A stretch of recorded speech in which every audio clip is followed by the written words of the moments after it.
to do this documentary so people wouldn't have to always stare and take pictures, because we don't like when they take pictures, so they just knew who we are and stuff. As they've grown, much of their life is still the same.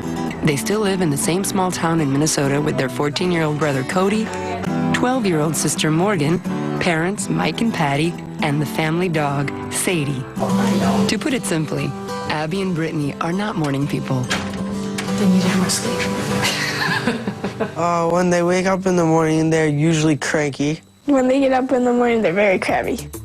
From the moment they start their day, Abby and Brittany are an incredible display of teamwork. From doing their hair to putting on makeup, they appear to be totally in sync, but that doesn't mean they always agree. It's fine, don't touch it. Believe me, we are totally different people.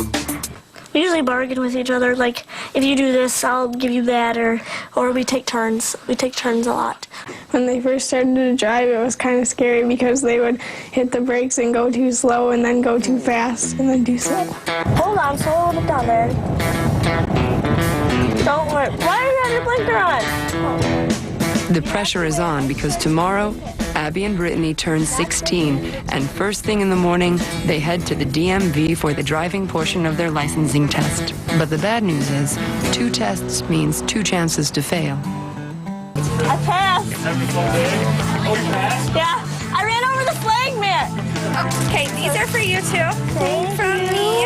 After many gifts and congratulations from their friends, the question now is, what is planned for tonight? Today is Ab and Britt's 16th birthday. Cody, you want to light the candles? We are going to have their favorite angel food cake baked by their grandmother. If we get the candles lit. Go. You have to Make a wish. Cody, stop!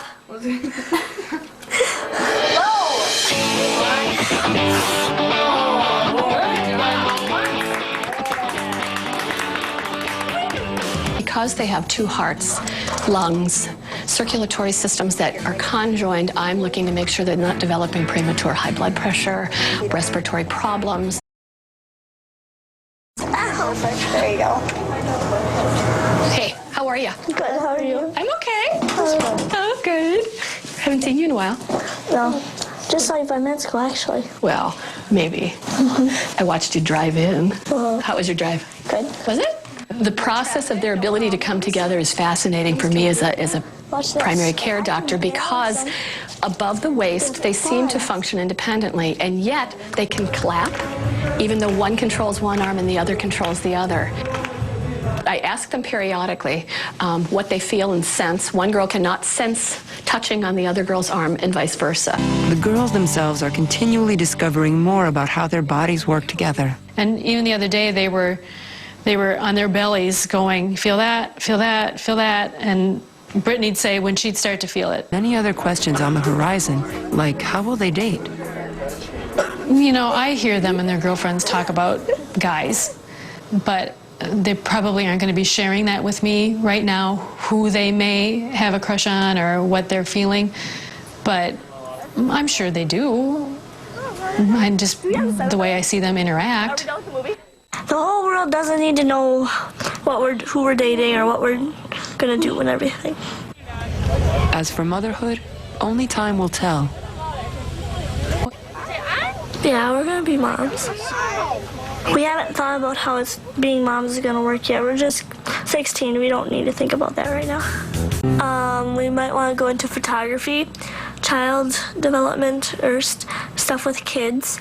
Interior designing, architecture, or fashion design. You know, are they going to be hired as 1 or as 2? Are they going to be able to share salaries, or do they, you know, all of those things I think yet are to be determined. Abby and Brittany have chosen not to appear on all the talk shows or do interviews for the many magazines who make requests, although they could do hundreds. I've had TV people come up to me and say that I owe the world more of an explanation regarding Abby and Brittany. I don't owe the world nothing. And Abby and Brittany don't owe the world anything either. The best thing about being conjoined twins is there's always someone there to talk to. And you're never alone.